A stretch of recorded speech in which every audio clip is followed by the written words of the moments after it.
કેમ છો વિદ્યાર્થી મિત્રો? મજામાં? હું ભાવેશ વોરા આજના વિડિયો લેક્ચરમાં આપ સૌનું હાર્દિક સ્વાગત કરું છું.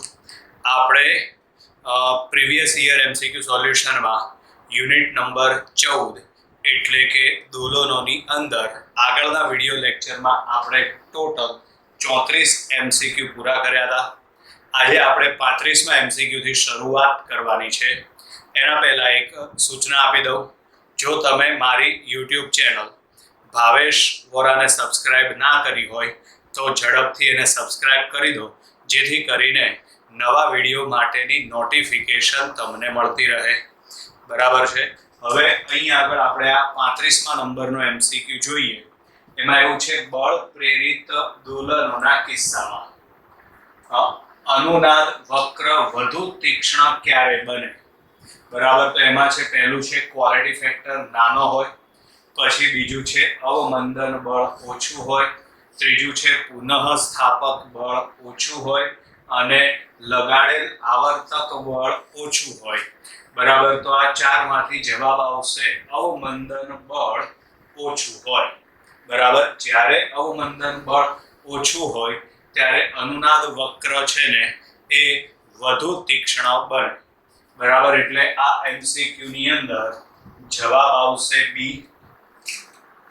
પછી આગળ છે 36મા નંબરનો એમસીક્યુ માં એક સ્પ્રિંગના છેડે લટકાવેલ દળનો આવર્તકાળ ટી છે. તો આવર્તકાળ માટેનું સૂત્ર ટી બરાબર 2π √m/k. આ આવર્તકાળનું સૂત્ર છે. હવે આગળ જો સ્પ્રિંગના 4 સમાન ટુકડા કરવામાં આવે, બરાબર, અને તેના એક ભાગ સાથે આપેલો તે જ દળ લટકાવવામાં આવે. 4 ટુકડા કરવાના એટલે એનો મતલબ દરેક ટુકડાની લંબાઈ કેટલી થઈ જશે? ચોથા ભાગની. યાદ રાખવાનું, લંબાઈ અને સ્પ્રિંગની લંબાઈ અને બળ અચળાંક કે એકબીજાના વ્યસ્ત પ્રમાણમાં હોય છે. બરાબર. સ્પ્રિંગની લંબાઈ L અને બળ અચળાંક કે બંને એકબીજાના વ્યસ્ત પ્રમાણમાં હોય છે. હવે તમે સ્પ્રિંગના 4 ટુકડા કરો તો એનો મતલબ કે લંબાઈ ચોથા ભાગની થઈ.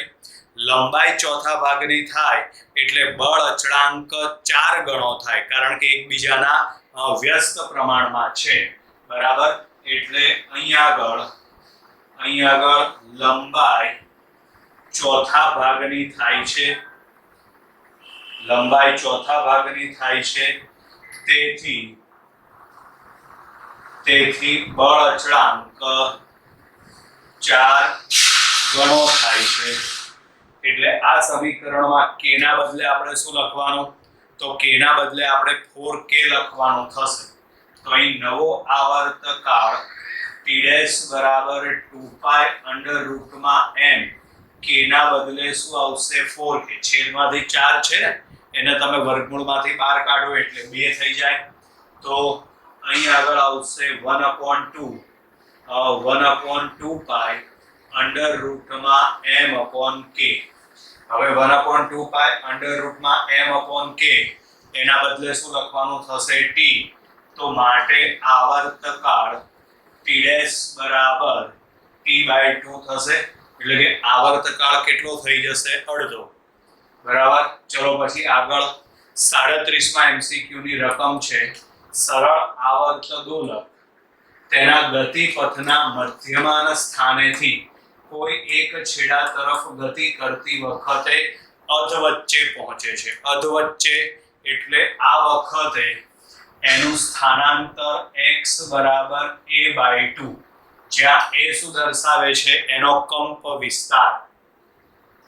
તો તેની સ્થિતિ ઊર્જા કેટલી? તો આ વખતે સ્થિતિ ઊર્જાનું સૂત્ર શું આવશે? u બરાબર 1/2 kx². તમે x બરાબર શું લખી નાખો? a/2. તો માટે સ્થિતિ ઊર્જા u બરાબર 1/2 k. x ના બદલે તમે શું લખો? a/2. વર્ગ કરો એટલે આમાં આવશે a²/4. હવે આમાં 1/2 k a², એ તો કુલ યાંત્રિક ઊર્જા E થઈ જાય. તો માટે સ્થિતિ ઊર્જા u બરાબર આવશે E/4. એનું કારણ કે 1/2 ka² બરાબર શું થશે e બરાબર એટલે આમાં જવાબ આવશે e/4. પછી આગળ છે 38માં MCQ માં સરળ આવર્ત ગતિ કરતા કણનો વેગ v અને પ્રવેગ a છે તો નીચેનામાંથી કયું સાચું છે? તો સૌથી પહેલા તો સરળ આવર્ત ગતિ કરતા કણના વેગનું સૂત્ર, તો વેગનું સૂત્ર v બરાબર ઓમેગા અંડર રૂટમાં a² - x². પ્રવેગનું સૂત્ર a બરાબર ઓમેગા સ્ક્વેર ઇન્ટુ x. બરાબર. હવે કયું મહત્તમ ને કયું ન્યૂનતમ ને એ પ્રમાણે આપણે શોધવાનું છે. તો આપણે સૌથી પહેલા વેગનું મહત્તમ મૂલ્ય વિચારીએ. વેગનું મહત્તમ મૂલ્ય વિચારીએ તો અહીં આગળ વેગના મહત્તમ મૂલ્ય માટે આજે માઈનસ કરીને આ પદ છે એ 0 થવું જોઈએ. બરાબર. 0 થઈ જાય તો આ વખતે વેગ મહત્તમ થયો અને પ્રવેગમાં x બરાબર 0 લખો એટલે પ્રવેગ 0 થશે. બરાબર. એટલે અહીં આગળ v મેક્સિમમ બરાબર a ઓમેગા, તો આ વખતે પ્રવેગ a બરાબર શું આવશે 0. અને બીજી શક્યતામાં ધારો કે x બરાબર a લખીએ, a એટલે એનો કંપ વિસ્તાર. પહેલી શક્યતામાં આમાં આપણે x બરાબર શું લખ્યું 0. હવે બીજી શક્યતા માટે x બરાબર a લખીએ. x બરાબર a એ શું દર્શાવે છે? એનો કંપ વિસ્તાર એટલે એનું મહત્તમ સ્થાનાંતર. તો હવે તમે અહીં આગળ a લખો તો આ વખતે વેગ v બરાબર શું આવશે 0. પ્રવેગમાં લખો એટલે પ્રવેગ a બરાબર આવે ઓમેગા સ્ક્વેર ઇન્ટુ a. આ વખતે પ્રવેગ મહત્તમ છે એટલે કે a મેક્સિમમ. બરાબર. તો હવે આ પ્રમાણે કયો જવાબ આપણને આપેલો છે? વેગ 0 ત્યારે પ્રવેગ મહત્તમ અને વેગ મહત્તમ ત્યારે પ્રવેગ 0. કયો ઓપ્શન છે? તો પહેલું છે વેગ મહત્તમ ત્યારે પ્રવેગ 0. લો, પહેલો જવાબ આપેલો છે.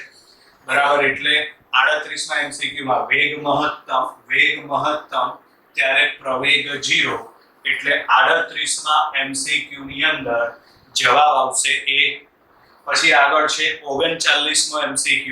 એમાં K1 અને K2 બળ અચળાંક વાળી સ્પ્રિંગને શ્રેણીમાં જોડેલ છે. તો આ વસ્તુ આપણે થિયરીમાં આવી ગઈ છે. બરાબર. સંયોજનનો બળ અચળાંક શોધવાનો છે. તો શ્રેણી જોડાણ માટે અસરકારક બળ અચળાંક K બરાબર 1/K બરાબર 1/K1 પ્લસ 1/K2. શ્રેણી જોડાણ છે ને, પરિણામે અસરકારક બળ અચળાંક 1/K બરાબર 1/K1 પ્લસ 1/K2. આમ તો આ જવાબ આવી ગયો. હજી જો આમાં સાદુરૂપ આપીને જવાબ બીજો કંઈક આપેલો હોય તો છેદમાં ગુણાકાર કરો એટલે આમાં આવશે K1 K2. ઉપર સરવાળો કરો એટલે આવશે K1 પ્લસ K2. વ્યસ્ત કરી નાખો એટલે K બરાબર આવે K1 K2 છેદમાં આવશે K1 પ્લસ K2. એટલે આ જવાબ પણ આપેલો હોય અથવા તો આ પણ આપેલો હોય. ચલો હવે આગળ છે 5 સેન્ટીમીટર કંપ વિસ્તારથી સરળ આવર્ત ગતિ કરતા કણની મહત્તમ ઝડપ 31.4 સેન્ટીમીટર પ્રતિ સેકન્ડ છે તો તેની આવૃત્તિ ખાલી જગ્યા. તો મહત્તમ ઝડપ એટલે કે v મેક્સિમમ બરાબર a ઓમેગા થશે. ઓમેગા બરાબર શું લખવાનું? 2 પાઈ ન્યુ. એટલે અહીં ઓમેગાના બદલે આપણે અહીં આગળ લખી નાખીએ 2 પાઈ ન્યુ. ચલો આમાં આપણે હવે ન્યુ ને કરતા બનાવી દઈએ તો અહીં આગળ આવશે v મેક્સિમમ છેદમાં આવશે 2 પાઈ ઇન્ટુ a. ચલો v મેક્સિમમ ની કિંમત તો અહીં આગળ v મેક્સિમમ ની કિંમત આવે 31.4 છેદમાં અહીં આગળ આવશે 2. પાઈ ની કિંમત તો પાઈ ની કિંમત 3.14. a એટલે કંપ વિસ્તાર થશે 5 એટલે અહીં આગળ ગુણ્યા 5. ચલો આમાં સાદુરૂપ આપો તો છેદમાં 2 ગુણ્યા 5 એટલે 10. 10 ગુણ્યા 3.14 એટલે 31.4. ઉપર પણ 31.4 તમે ઉડાડી દો બરાબર, એટલે જવાબ આવશે 1 હર્ટ્ઝ. આવૃત્તિ આવશે 1 હર્ટ્ઝ. ચલો આગળ હવે 41મા નંબરનો એમસીક્યુ. એક કણ વર્તુળાકાર માર્ગે નિયમિત ઝડપથી ગતિ કરે છે તો તેની ગતિ ખાલી જગ્યા, તો તેની ગતિને આવર્ત ગતિ કહેવાશે, પરંતુ સરળ આવર્ત ગતિ કહેવાશે નહીં. આવર્ત પરંતુ સરળ આવર્ત ગતિ નથી, એટલે જવાબ આવશે બી ફોર બોમ્બે. પછી 42મા નંબરનો એમસીક્યુ.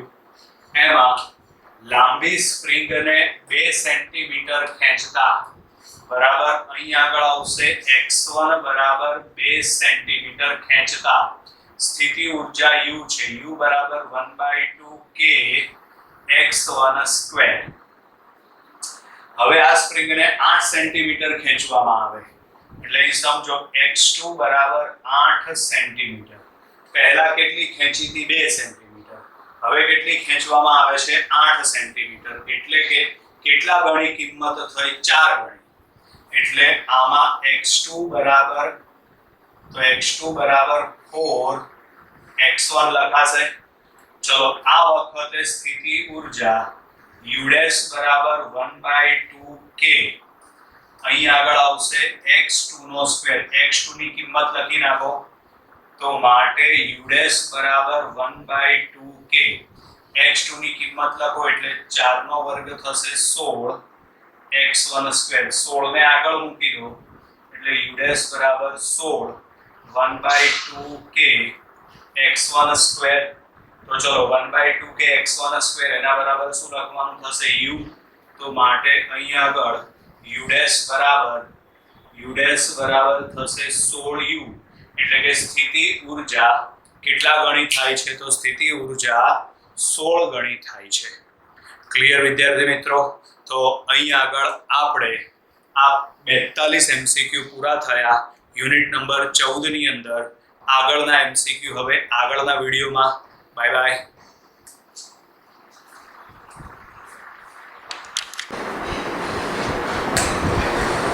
નમસ્કાર વિદ્યાર્થી મિત્રો, પ્રીવિયસ યર એમસીક્યુ સોલ્યુશનમાં આ વિડીયો લેક્ચરમાં હું આપનું હાર્દિક સ્વાગત કરું છું.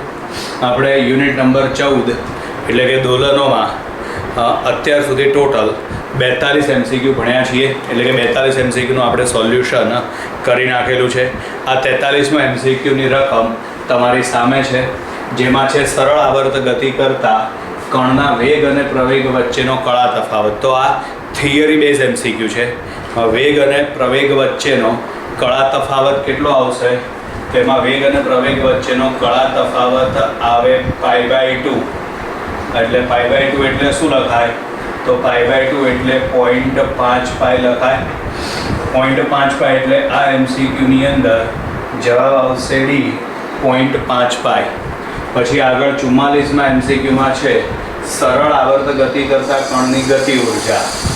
તો અહીંયા આગળ ગતિ ઊર્જા k બરાબર k0 cos² ωt આવું આપણને આપેલું છે. તો તેની મહત્તમ સ્થિતિ ઊર્જા અને કુલ યાંત્રિક ઊર્જાના મૂલ્ય ખાલી જગ્યા અને ખાલી જગ્યા થાય. આના માટે આપણે સૌથી પહેલા મહત્તમ ગતિ ઊર્જા શોધી કાઢીએ. મહત્તમ ગતિ ઊર્જા માટે cos² ωt આ જે પદ છે એનો જવાબ કેટલો આવવો જોઈએ? 1 બરાબર. એટલે અહીંયા આગળ જ્યારે k બરાબર k મેક્સિમમ બરાબર ત્યારે cos² ωt બરાબર શું થશે? 1. આ કિંમત તમે મૂકી દો તો માટે k મેક્સિમમ બરાબર શું આવશે? k0. એટલે કે મહત્તમ ગતિ ઊર્જા કેટલી થશે? k0 જેટલી થશે. બરાબર. તો હવે આ વખતે આપણને એવી ખબર છે કે આપણે થિયરીમાં ભણી ગયા છીએ મહત્તમ સ્થિતિ ઊર્જા એટલે કે u મેક્સિમમ બરાબર મહત્તમ ગતિ ઊર્જા એટલે કે k મેક્સિમમ બરાબર કુલ યાંત્રિક ઊર્જા E એના બરાબર શું લખાય? તો એના બરાબર લખાશે k0. એટલે આપણે સ્થિતિ ઊર્જાનું મહત્તમ મૂલ્ય કેટલું આવશે? k0. અને યાંત્રિક ઉર્જાનું મહત્તમ મૂલ્ય પણ કેટલું આવશે K0 એટલે બંને ખાલી જગ્યામાં તમારે K0 લખવાના થશે. હવે આગળ છે 2 કિલોગ્રામ દળને આકૃતિમાં દર્શાવ્યા મુજબ એક સમતલ ત્રાજવા પર મૂકેલા છે. તેને જમીન સાથે શિરોલંબ સ્પ્રિંગ સાથે જોડેલ છે. સ્પ્રિંગ અને ત્રાજવાનું દળ અવગણી શકાય તેવું છે. જ્યારે સ્પ્રિંગને થોડી દબાવવામાં આવે ત્યારે અને છોડી દેતા તે સરળ આવર્ત ગતિ કરે છે. સ્પ્રિંગનો બળ અચળાંક 200 ન્યૂટન પ્રતિ મીટર છે. તો ત્રાજવાથી સ્પ્રિંગને છૂટી પાડવા માટે ગતિનો ન્યૂનતમ કંપ વિસ્તાર કેટલો હોવો જોઈએ? હવે સ્પ્રિંગ જ્યારે આ રીતે આમ દોલનો કરશે ત્યારે બોલો કઈ અવસ્થામાં ઉપરનો જે પદાર્થ છે એ છૂટો પડવાની તૈયારીમાં હશે? તો જ્યારે સ્પ્રિંગ આ રીતે આમ દોલન કરે ત્યારે ઉપરની અવસ્થામાંથી સ્પ્રિંગ જ્યારે નીચે તરફ આવે ત્યારે પદાર્થ છૂટો પડવાની તૈયારીમાં હશે. બરાબર છે. આ વખતે પદાર્થનું વજન બળ mg બરાબર સ્પ્રિંગનું પુનઃસ્થાપક બળ થશે. તો પુનઃસ્થાપક બળ એટલે શું થશે? આમ તો kx, x એટલે એનું સ્થાનાંતર, પણ આપણે કઈ અવસ્થા માટે ગણતરી કરીએ છીએ? એની મહત્તમ અવસ્થા. એટલે x બરાબર શું લખવાનું થાય? એનો કંપ વિસ્તાર a. ચલો હવે અહીંયા આગળ આવશે mg. k બરાબર, તો k બરાબર તમે મૂકી દો m omega square into a. ચલો સામે mm ઉડાડી દો. આપણે એનો કંપ વિસ્તાર શોધવાનો છે. તો અહીંયા આગળ કંપ વિસ્તાર a બરાબર આમાં આવશે g અપોન ઓમેગા સ્ક્વેર. હવે આપણે આની અંદર ઓમેગાની કિંમત લખવાની થશે. તો ઓમેગા બરાબર શું થશે? એટલે સોરી ઓમેગા સ્ક્વેર. તો યાદ હોય તો આવર્તકાળનું સૂત્ર છે t બરાબર 2π અંડર રૂટમાં m અપોન k. 2π ને છેદમાં લઈ જાઓ એટલે t અપોન 2π અંડર રૂટમાં m અપોન k. આનો તમે વ્યસ્ત કરી નાખો એટલે 2π અપોન t એના બરાબર શું લખાય? ઓમેગા. તો ઓમેગા બરાબર અંડર રૂટમાં k અપોન m. આ કિંમત અહીં મૂકી દો. તો માટે આવર્તકાળ a બરાબર g છેદમાં ઓમેગાનો વર્ગ એટલે આવશે k અપોન m છેદનો છેદ અંશમાં. m એટલે દળ, તો દળ આવશે 2 કિલોગ્રામ. જીની કિંમત કેટલી લેવાની છે આપણે? 10. બળ અચળાંક k બરાબર, તો બળ અચળાંક k બરાબર 200. તો માટે આમાં સાદુરૂપ આપો તમે. આ 0 0 ઉડી જાય. 2 અને છેદમાં 20 એટલે 1/10 એટલે 0.1 મીટર થશે. એને તમે સેન્ટીમીટરમાં ફેરવો એટલે 100 વડે ગુણો તો જવાબ આવશે 10 સેન્ટીમીટર. ક્લિયર? હવે આગળ છે એક કણ a જેટલા કંપ વિસ્તારથી સરળ આવર્ત ગતિ કરે છે. દોલનોનો આવ્ર્તકાળ t છે. મધ્યમાન સ્થાનથી કંપ વિસ્તાર કરતા અડધું અંતર કાપવા માટે લાગતો ન્યૂનતમ સમય કેટલો થાય? તો સરળ આવર્ત ગતિ માટે સ્થાનાંતરનું સમીકરણ y બરાબર શું આવશે? તો y બરાબર a sin ઓમેગા t આવશે. બરાબર. પ્રારંભિક કળા phi બરાબર શું થશે? 0. ચલો હવે અહીંયા આગળ સ્થાનાંતર કેટલું થશે? તો કે સ્થાનાંતર મહત્તમ કંપ વિસ્તાર કરતા અડધું એટલે y ના બદલે શું લખવાનું થશે? આપણે a/2 બરાબર અહીંયા આગળ આવશે a. આમાં આવશે sin ઓમેગા બરાબર, તો ઓમેગા બરાબર 2π upon t into small t. ચલો આમાં a ઉડાડી દો એટલે આવશે 1/2 બરાબર sin 2π upon capital t into small t. બોલો સાઇનની કિંમત 1/2 ક્યારે આવે? તો કે જ્યારે ખૂણો 30 ડિગ્રીનો હોય ત્યારે. 30 એટલે π/6 લખાશે. તો અહીંયા આગળ આવશે 2π upon capital t into small t બરાબર આવે π/6. આમાં π ઉડાડી દો અને તમે હવે ટીને કરતા બનાવો, સ્મોલ ટીને કરતા બનાવો. તો આ કેપિટલ ટી અહીં ઉપર ગુણાઈ જશે બરાબર આ 2 ક્યાં જશે છેદમાં એટલે આવશે 12, તો સમય આવશે t/12, બરાબર આટલો સમય આવશે. હવે આગળ છે 2 સરળ આવર્ત ગતિમાં કંપ વિસ્તાર સમાન છે પણ તેમની કોણીય આવૃત્તિ પહેલા માટે ω1 બરાબર 100 રેડિયન પ્રતિ સેકન્ડ અને બીજા માટે છે 1000 એટલે ω2 બરાબર આવશે 1000 રેડિયન પ્રતિ સેકન્ડ. તો તેમના મહત્તમ પ્રવેગનો ગુણોત્તર, તો મહત્તમ પ્રવેગ એટલે કે એ મેક્સિમમ, તો એ મેક્સિમમ શોધવા માટે સૂત્ર કયું આવે તો એ મેક્સિમમ બરાબર આવશે ω² ઇન્ટુ એ. એમાં એ શું દર્શાવે છે એનો કંપ વિસ્તાર, રકમમાં લખેલું છે એ પ્રમાણે તેમનો કંપ વિસ્તાર, તો તેનો કંપ વિસ્તાર સમાન છે. તો પહેલા માટે આવશે A1 બરાબર ω1² ઇન્ટુ એ, બીજા માટે આવે A2 બરાબર ω2² ઇન્ટુ એ. તો આ બંનેનો ગુણોત્તર લઈ લો એટલે A1/A2 બરાબર આમાં આવશે ω1² છેદમાં આવશે ω2². હવે ω1 અને ω2 ની કિંમત લખો તો ω1 એટલે 100, ω2 એટલે 1000, અહીં વર્ગ થઈ જશે, ઉડાડી દો 0 0 એટલે 1/10 બાકી વધે, 10 નો વર્ગ 100 એટલે A1/A2 બરાબર 1/100 એટલે કે 1/100 આવે અથવા તો જવાબ આવે 0.01. પછી 48મો MCQ છે એમાં એક બિંદુ T આવર્તકાળથી દોલન કરે છે તેની ગતિનું સમીકરણ, તો ગતિનું સમીકરણ છે x બરાબર a sin ωt પ્લસ π/6. આવર્તકાળના કેટલામાં ભાગ પછી તેનો વેગ મહત્તમ વેગથી અડધો થશે, બરાબર તેનો વેગ મહત્તમ વેગથી કેટલો કરવાનો છે આપણે અડધો, બરાબર. તો એના માટે આપણે સૌથી પહેલા જે શરત આપી છે એના ઉપરથી x ની કિંમત મેળવી લઈએ અને આપણે કાઢી નાખીએ. અત્યારે સૌથી પહેલા આપણે x ની કિંમત મેળવીએ તો વેગની કિંમત આપણને આપી છે મહત્તમ વેગ કરતા અડધી.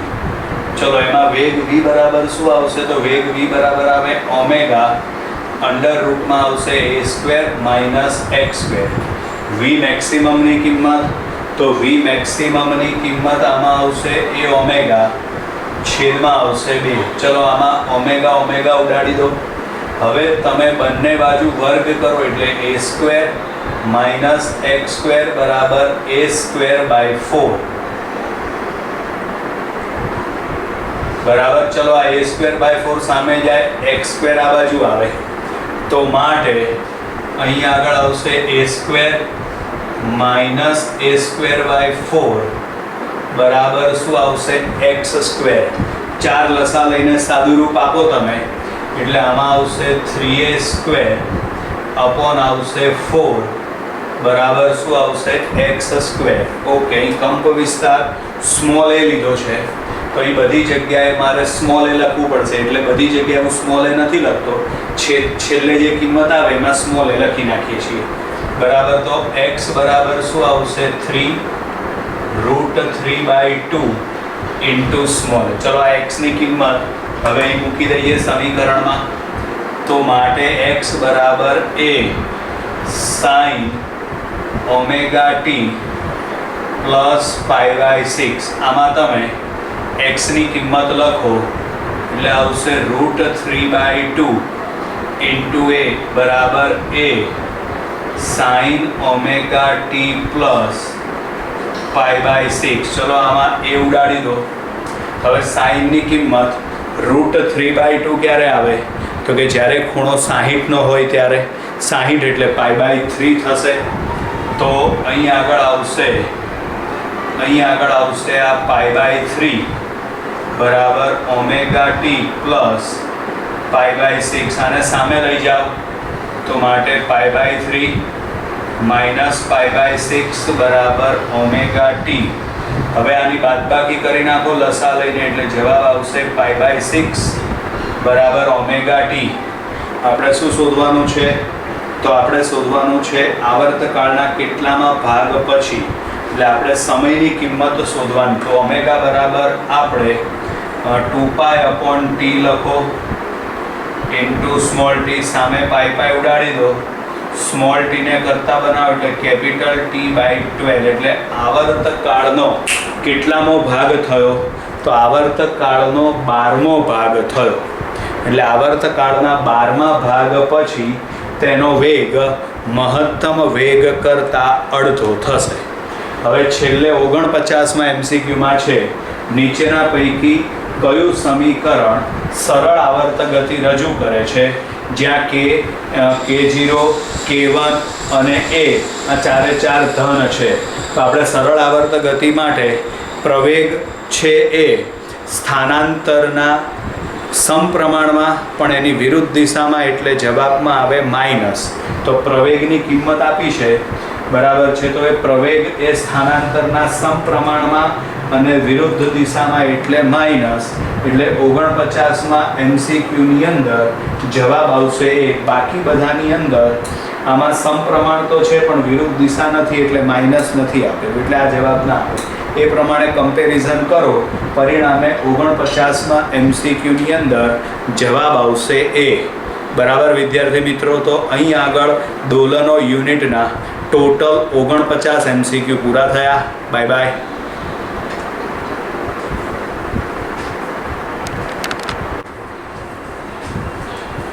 નમસ્કાર વિદ્યાર્થી મિત્રો, આપણે JEE NEET previous year MCQ સોલ્યુશનની અંદર યુનિટ નંબર 14 દોલનો આપણે ચાલતું હતું.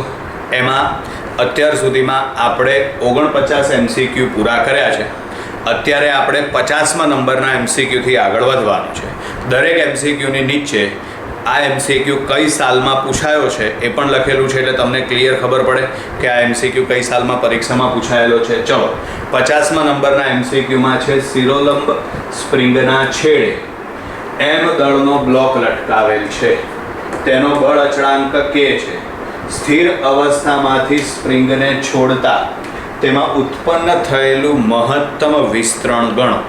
તો સ્પ્રિંગ હોય, બરાબર, એમાં વિસ્તરણ કોના કારણે થશે? તો એમાં વિસ્તરણ છે ને M દળનો જે પદાર્થ છે એના વજનના કારણે થશે. વજન બળ એટલે શું આવશે?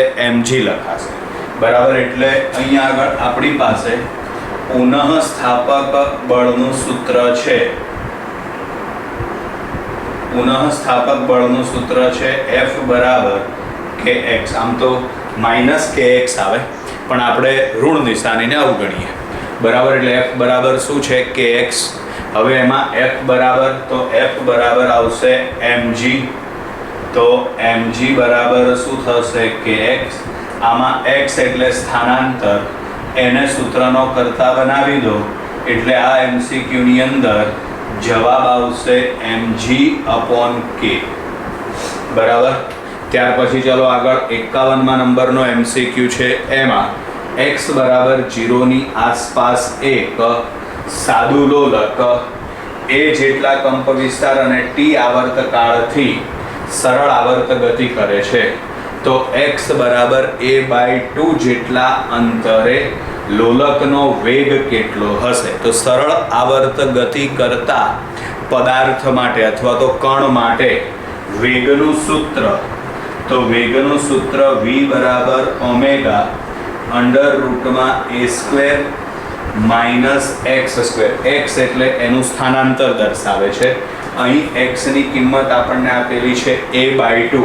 અહીં કિંમત લખી નાખો અને ઓમેગા એની કોણીય આવૃત્તિ, એના બરાબર તમે 2π/t મૂકી દો એટલે ઓમેગાના બદલે 2π/t મૂકી દઈએ. એનું કારણ કે રકમમાં તમને t આવર્તકાળ આપેલો છે ને, એટલે આપણે આવર્તકાળના સ્વરૂપમાં જવાબ લાવવો પડે.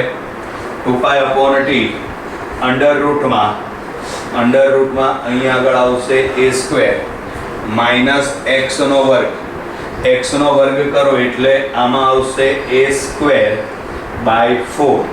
4 લસા લઈ લો તો અહીં 4a² -a² એટલે 3a² થશે, છેદમાં 4. એનું આપણે વર્ગમૂળ કાઢીએ તો v બરાબર 2π/t. આનું તમે વર્ગમૂળ કાઢો એટલે આવું આવશે √3a/2. ચલો આમાં 2 ઉડાડી દો એટલે અહીં આગળ આવશે √3πa/t. બરાબર. આ વેગનું સૂત્ર આપણને મળી ગયું. ચલો હવે આગળ છે 52માં MCQમાં x અક્ષ પરના કણના સ્થાનાંતર માટેનું સમીકરણ આ છે. વડે આપવામાં આવે છે તો આ કણની ગતિ કઈ છે એ આપણે શોધવાનું છે. એમાં પહેલું છે ω/π આવૃત્તિવાળી સરળ આવર્ત ગતિ. બીજું છે 3ω/2π આવૃત્તિવાળી સરળ આવર્ત ગતિ. ત્રીજો ઓપ્શન છે સરળ આવર્ત ગતિ છે જ નહીં. બરાબર. અને છે ω/2π આવૃત્તિવાળી સરળ આવર્ત ગતિ. બરાબર. તો આમાં જે સમીકરણ આપ્યું છે ને આ સમીકરણ આપણે પહેલા લખી નાખીએ તો એમાં x બરાબર a અહીં આગળ આવશે sin² ωt. આપણી પાસે જે સરળ આવર્ત ગતિના સૂત્ર છે, જે સરળ આવર્ત ગતિનું સમીકરણ સ્થાનાંતરનું સમીકરણ છે એમાં વર્ગ વગરનું સમીકરણ છે આપણી પાસે. બરાબર છે. જ્યારે અહીં આગળ તમને વર્ગ આપેલો છે, પરિણામે આને આપણે વર્ગ વગરના સ્વરૂપમાં ફેરવવું હોય તો x બરાબર a અહીં આગળ લખાશે 1 - cos 2ωt. બરાબર છે. ચલો આમાં એને અંદર ગુણી નાખો. બરાબર છે. અને પછી એનું આપણે સાદુરૂપ આપી દઈએ તો અહીં આગળ આવશે x બરાબર a - cos 2ωt. આને સામે લઈ જાઓ તો એ માઇનસ છે તો શું થઈ જશે પ્લસ. બરાબર. x આ બાજુ આવશે, x સામેની બાજુ જશે. બરાબર. એટલે અહીં આગળ એક મિનિટ, અહીં આગળ આમાં છેદમાં છે ને હજી 2 આવશે. sin² ωt બરાબર શું આવશે 1 - cos 2ωt/2. એટલે અહીં છેદમાં 2 લખો અને આના છેદમાં 2 લખો. બરાબર. હવે આને સામે લઈ જાઓ તો માઇનસ છે તો શું થઈ જશે પ્લસ. x આ બાજુ આવશે. બરાબર. એટલે a/2 - x થશે. ટૂંકમાં આ જે સમીકરણ મળ્યું એ આપણને સરળ આવર્ત ગતિ માટેનું મળશે.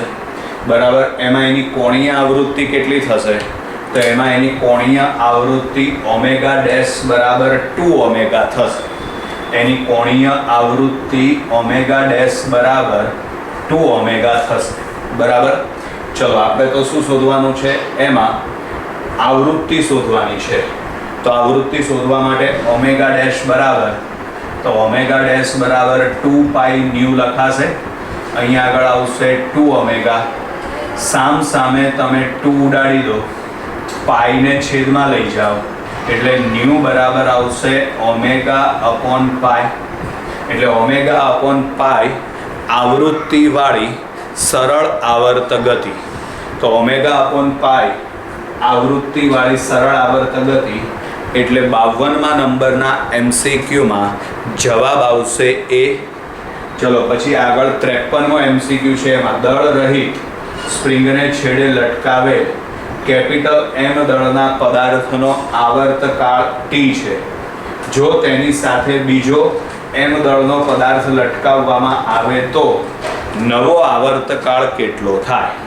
ચલો તો માટે આવર્તકાળનું સૂત્ર T બરાબર 2π √m/k. આ સૂત્ર થઈ ગયું. હવે તેની સાથે બીજો M દળનો પદાર્થ લટકાવવામાં આવે. બીજો M દળનો પદાર્થ લટકાવો એટલે હવે ટોટલ દળ કેટલું થઈ જશે 2m. બરાબર. ટોટલ દળ કેટલું થઈ જશે હવે 2m. તો માટે નવો આવર્તકાળ T' બરાબર 2π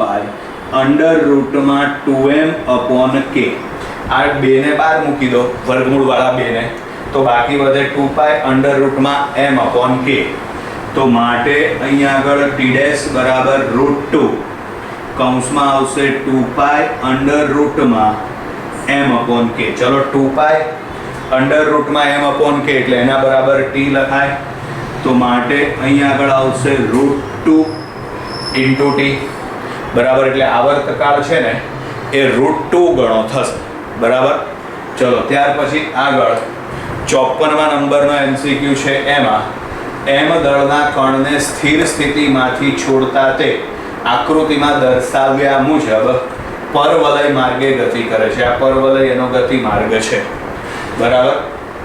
ઉગમ બિંદુથી દળનું સ્થાનાંતર ખૂબ જ નાનું છે તેમ સ્વીકારતા કયો આલેખ કણના સ્થાનને સમયના વિધેય તરીકે યોગ્ય રીતે રજૂ કરે છે? બરાબર. તો એને સમજવા માટે અહીંયા આગળ ગતિમાર્ગ એનો કેવો છે? તો કે ગતિમાર્ગ એનો પરવલય આકાર છે. બરાબર. પરિણામે એનું જે સ્થાનાંતર છે, બરાબર, એ કોસ વિધેય અનુસાર બદલાશે. તો આમાંથી જોઈ લેવાનું કોસ વિધેયનો આલેખ કયો આવશે. આવા ત્રિકોણ આલેખ તો ક્યારે આવે જ નહીં, કારણ કે સરળ આવર્ત ગતિમાં સ્થાનાંતર, વેગ, પ્રવેગ આ બધાના મૂલ્ય સાઇન અથવા તો કોસ વિધેય અનુસાર જ બદલાય. બરાબર છે. એટલે સાઇન કે કોસના જે આલેખ આવતા હોય ને એ જ આલેખ આવે, અને એ આલેખ આમ વક્ર આવશે. બરાબર છે. આ રીતે ત્રિકોણ એટલે કે ટ્રાયેંગલ પ્રકારના આલેખ નહીં આવે. એટલે એ કાં તો ડી, બેમાંથી એક જવાબ આવે. બરાબર છે. આમાં આપણે મહત્તમથી શરૂઆત થાય છે ગતિની, એટલે આ કયા વિધેયનો આલેખ થયો? કોસ વિધેયનો. અહીં 0 થી શરૂ થાય છે એટલે આ થયો સાઇન વિધેયનો આલેખ. બરાબર. આપણા માટે જવાબ કયો આવશે? તો આપણા માટે આની અંદર આ MCQ ની અંદર જવાબ આવશે એ કોસ વિધેયથી જે શરૂ થાય છે એ જવાબ આવશે. પછી આગળ છે 55મા નંબરનો MCQ. એમાં છે કણની ગતિને રજૂ કરતા નીચેના વિધેય પૈકી કયું સરળ આવર્ત ગતિ રજૂ કરે છે? તો સરળ આવર્ત ગતિ રજૂ કરવા માટે, બરાબર, એક શરત એ કે સાઇન કે કોસ વિધેય હોવા જોઈએ, અને એમાં પણ વર્ગ વગરના એટલે કે ઘાત વગરનું પદ હોવું જોઈએ, એક ઘાત હોવી જોઈએ. બરાબર છે. તો એ પ્રમાણે આપણે વિચારીએ તો જો આ પહેલું સમીકરણ છે y બરાબર sin ωt minus cos ωt, બરાબર છે, આ સરળ આવર્ત ગતિ દર્શાવે છે. પછી છે y બરાબર sin ક્યુબ ωt, ઘન આવી ગયો, સરળ આવર્ત ગતિ દર્શાવશે નહીં. પછી છે y બરાબર 5 cos 3π/4 માઇનસ 3 ωt, એટલે આ સમીકરણ સરળ આવર્ત ગતિ દર્શાવે. પછી y બરાબર 1 + ωt + ω² સરળ આવર્ત ગતિ દર્શાવશે નહીં. પરિણામે આમાં સરળ આવર્ત ગતિ દર્શાવે એવા બે સમીકરણ છે A અને C. બરાબર. એટલે આમાં કયો ઓપ્શન આવશે? જો ફક્ત A, ફક્ત D. સરળ આવર્ત ગતિ નથી, ફક્ત A અને C, ફક્ત A અને D. તો આમાં A અને C સરળ આવર્ત ગતિ દર્શાવે છે. પરિણામે આ MCQ ની અંદર જવાબ આવશે C. બરાબર વિદ્યાર્થી મિત્રો. એટલે અહીં આગળ આપણે યુનિટ નંબર 14 દોલનોના ટોટલ 55 MCQ પૂરા થયા. એટલે કે PMT 2011 સુધીના આપણે MCQ પૂરા થયા. આગળના MCQ હવે આગળના વિડીયો લેક્ચરની અંદર આવશે. બાય બાય વિદ્યાર્થી મિત્રો.